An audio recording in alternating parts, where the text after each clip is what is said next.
Meghan Markle has introduced a 2023 Rosé from Napa Valley under her rebranded lifestyle label as ever, a move that officially marks her entry into the alcohol industry.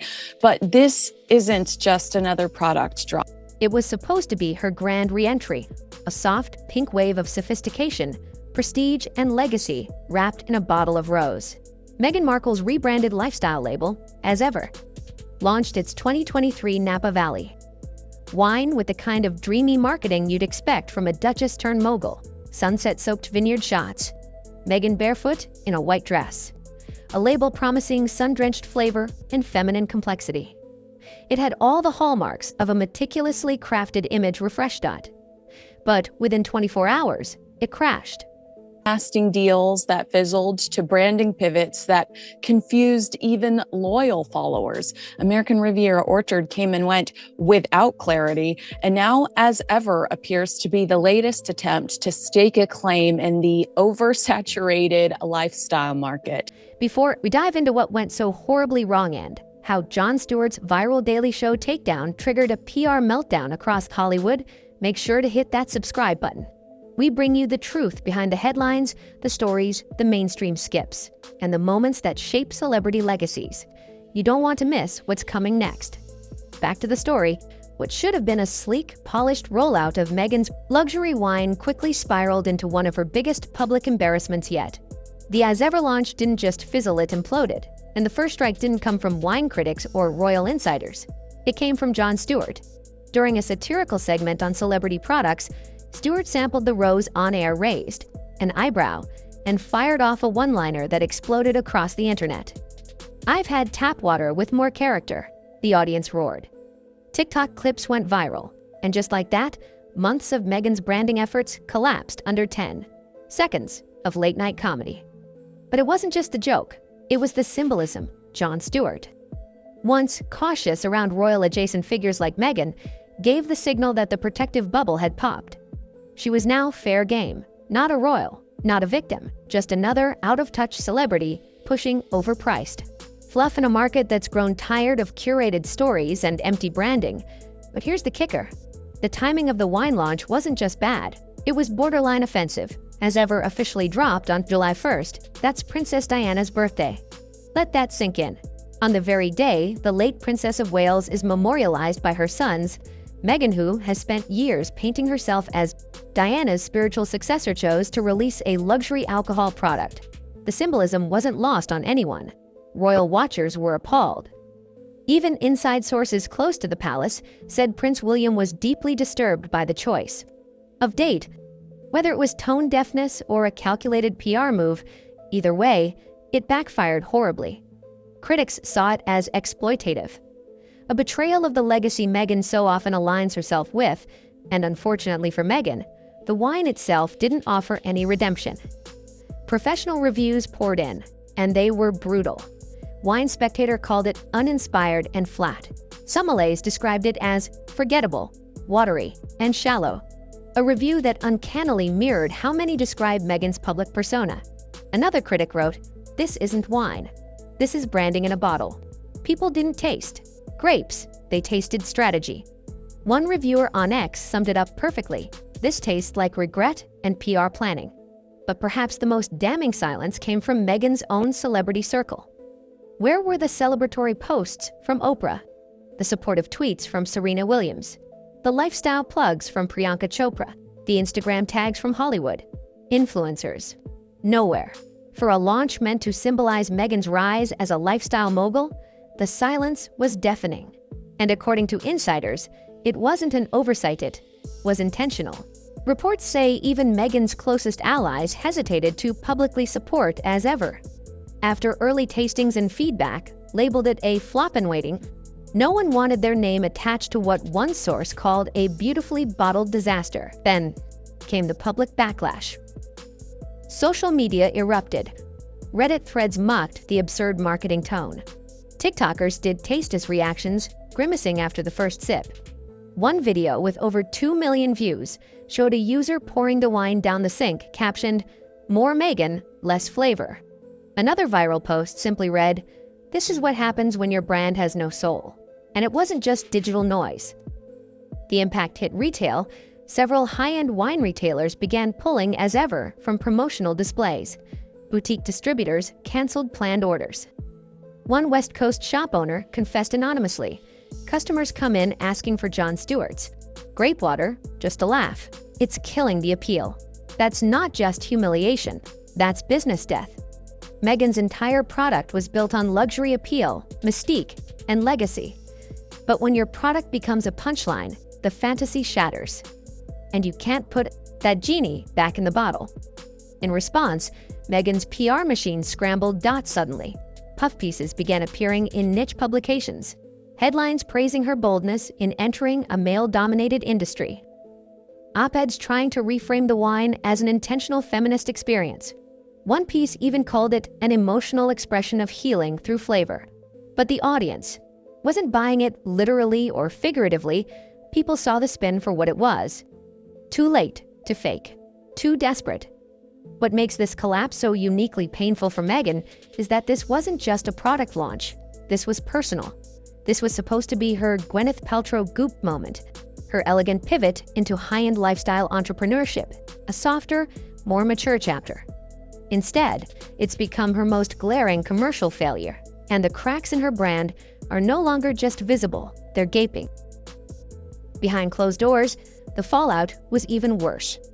According to leaked reports from wine distribution insiders, as ever was already struggling with underwhelming pre-orders, distributors had hoped Meghan's name would drive hype. But even before Jon Stewart's viral joke, numbers were flat. Retailers were nervous. Industry whispers were growing louder. And when Stewart's clip hit social media, everything unraveled. Retail chains began to quietly step back. Wholesalers dropped promotional placements. One well-known Napa Valley distributor reportedly told his team, "We're not here to sell. Memes, pull the label."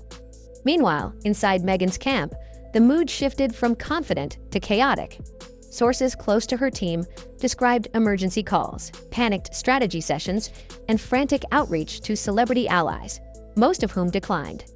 To get involved, even those who had previously supported her brands were reportedly hesitant after early samples disappointed. And Meghan, she was reportedly doing victory laps in the kitchen, according to one insider thrilled by the initial buzz. But Harry wasn't smiling. That same day, July 1st, he was quietly reflecting on the memory of his late mother, Princess Diana. Friends say it's always a difficult day for him, filled with emotion and grief. And while Meghan was prepping for Instagram-perfect vineyard photo ops, Harry was mourning. To some, the contrast felt cruel. One royal insider shared that Prince William, who has fiercely guarded Diana's legacy, was furious when he learned of the launch date. It's not lost on him, the source said, that Meghan chose this day to launch alcohol with her name on the bottle. He sees it as calculated, or, at best, wildly inappropriate. And that's when the narrative turned. Started as a product critique, became something more personal, more symbolic. This wasn't just a wine flop, it was a rupture in the carefully curated Meghan Markle mythos. The compassionate Duchess, the modern Diana, the woman too real for royal tradition. The public started questioning whether any of it had ever been real, because let's be honest, the signs were there. This isn't Meghan's first brand failure. Her Spotify podcast Archetypes was canceled after just one season. Reports later revealed she delivered far less content than promised, despite a multi-million-dollar contract. Then came Netflix. The documentary may have made waves, but buzz has since died off. No new major projects, no meaningful traction, just canceled ideas and closed doors. And now this. The As Ever wine launch was meant to reset the narrative, a rebrand as a luxury tastemaker, a sophisticated, serene, grounded businesswoman. Instead, it proved the opposite. That behind the aesthetic, there's no substance, that the label is just that, a label, and that even her inner circle is beginning to quietly walk away. One Hollywood strategist summed it up perfectly. She's trying to sell vulnerability in a bottle, but no one's drinking it anymore. Meanwhile, cultural critics began picking up where wine critics left off in a scathing piece that circulated widely online. One columnist wrote, "The wine is flat, watery, forgettable. Just like the branding it was supposed to revive." Another added, "You can't sell authenticity if the product is built on illusion, and illusion is what's collapsing." The curated stories, the emotion-heavy interviews, the dramatic exits from institutions, the soft focus, filtered photos. For years, Meghan has leaned into narrative-based marketing, one that positioned her as a misunderstood outsider fighting against powerful forces. But there's a limit to how long the public will buy into curated tragedy, especially when the actions behind the story start to crack the illusion. The irony is hard to miss. Meghan once told Oprah that she didn't feel protected by the royal institution. But now, years later, the same can be said about her own brand. She isn't being protected by the institutions of Hollywood anymore. The media no longer grants her immunity. The industry no longer defaults to applause. And for the first time, in a long time, audiences are laughing not because of a comedy sketch, but because they've stopped taking her seriously. And yet, the most telling moment of this entire fiasco wasn't the jokes or the reviews. It was the silence, the strategic, eerie silence from the people who used to cheer her on. Oprah, Tyler Perry, Ellen Serena, all silent, no tweets, no posts, no congratulatory messages, not even a shared photo. It was as if Meghan's latest venture didn't exist.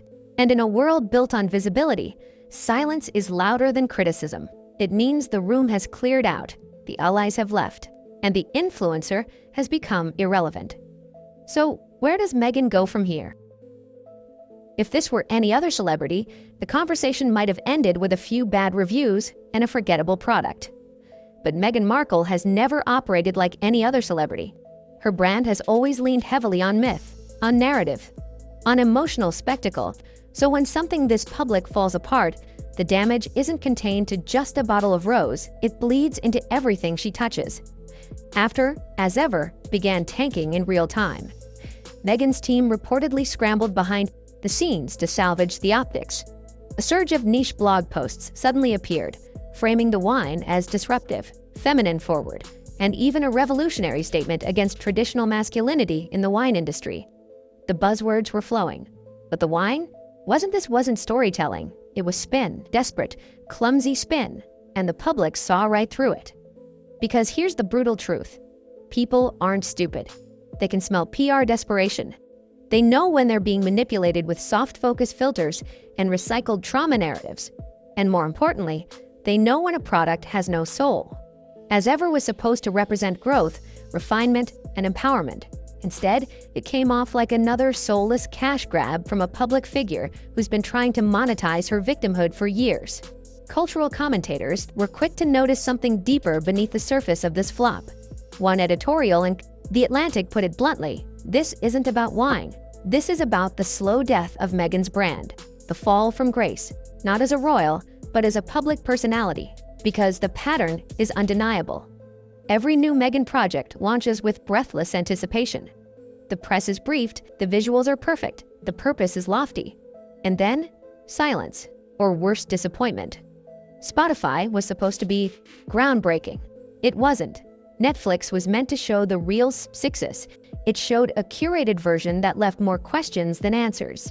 And now, this wine product so lacking in flavor that even comedians are taking sips on national television, just to mock it.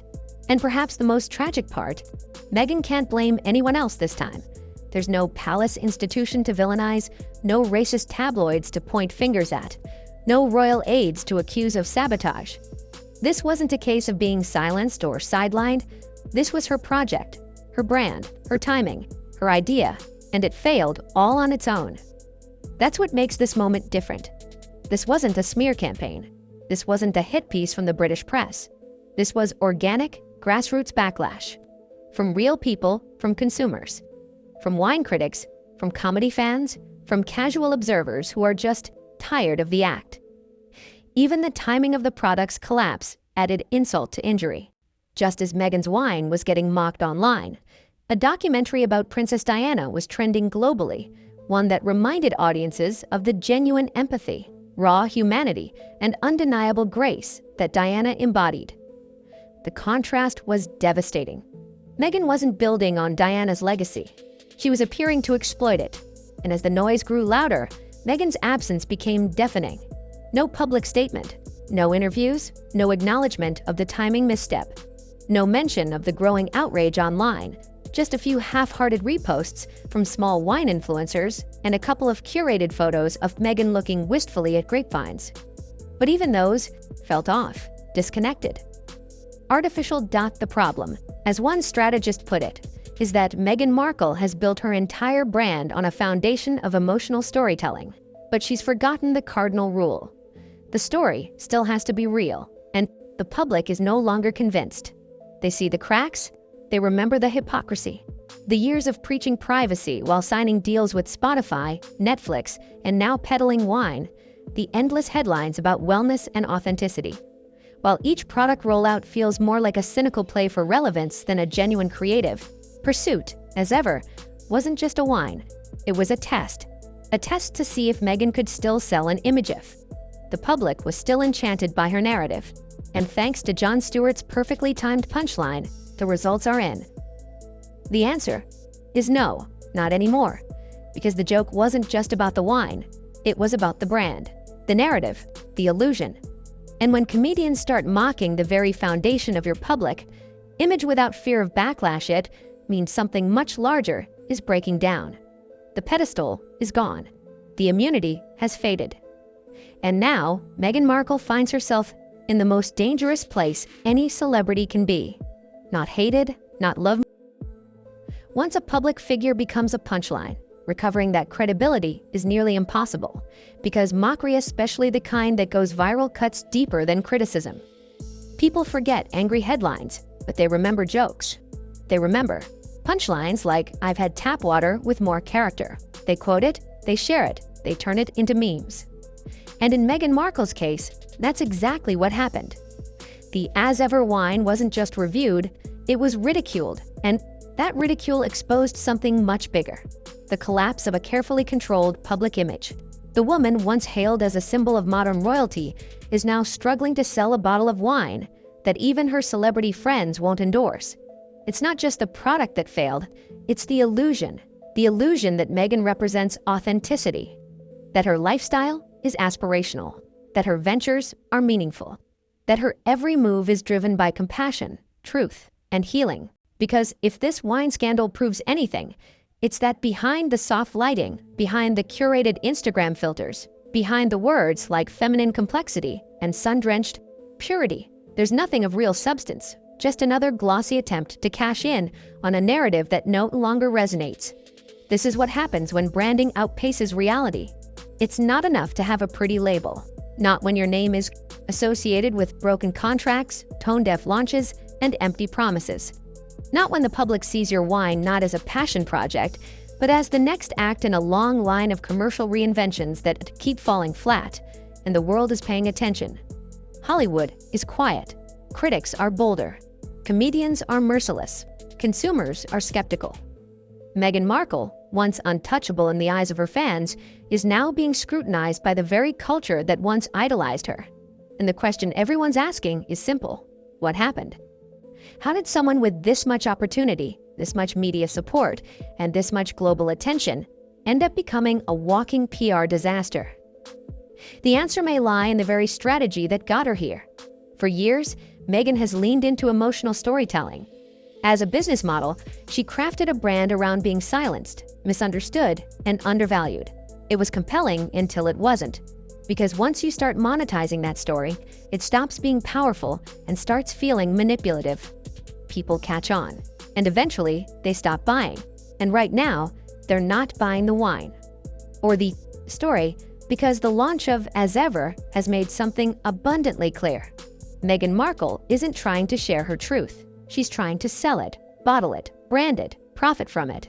And if the story doesn't move product, she moves on to the next version of herself, the next brand, the next launch, the next narrative. But you can only rebrand so many times before people stop following. You can only cry victim so many times before people stop caring. You can only lean on legacy so many times before people ask what you have actually built. And at this moment, As Ever stands as a warning sign, not just for Meghan, but for every celebrity trying to sell identity instead of innovation, emotion instead of excellence, packaging instead of purpose. Because the audience has evolved, they've gotten smarter, more skeptical, less willing to be emotionally baited by a duchess holding a wine glass in a sunlit field. The public isn't looking for a fantasy anymore. They're looking for the truth. And right now, the truth is this: Meghan Markle is out of touch, out of traction. And if she doesn't pivot fast, she may soon be out of options. So what comes next? Will she blame the backlash on misogyny? Will she claim she's being bullied for being too strong or too bold? Will she pivot to another emotional documentary or launch a new humanitarian initiative to distract from the flop? Maybe. But if history has taught us anything, it's this: branding without authenticity always breaks. Eventually, and this time, it broke loud enough for the whole world to hear. This wine wasn't just a business failure, it was a cultural reckoning. It forced people to see through the illusion, to question the narrative, to stop being manipulated by glossy labels and curated pain, because as ever, wasn't just a drink, it was a test. And Meghan Markle failed it. If you found this breakdown revealing, honest, and worth sharing, don't forget to subscribe to the channel. We dive deep into the headlines, pull back the curtain on public figures, and give you the stories that mainstream media won't touch. Hit that like button, leave a comment below, and let us know, do you think Meghan's brand is done for good? Or is another rebrand coming? Either way, stay tuned, because truth is always more interesting than marketing.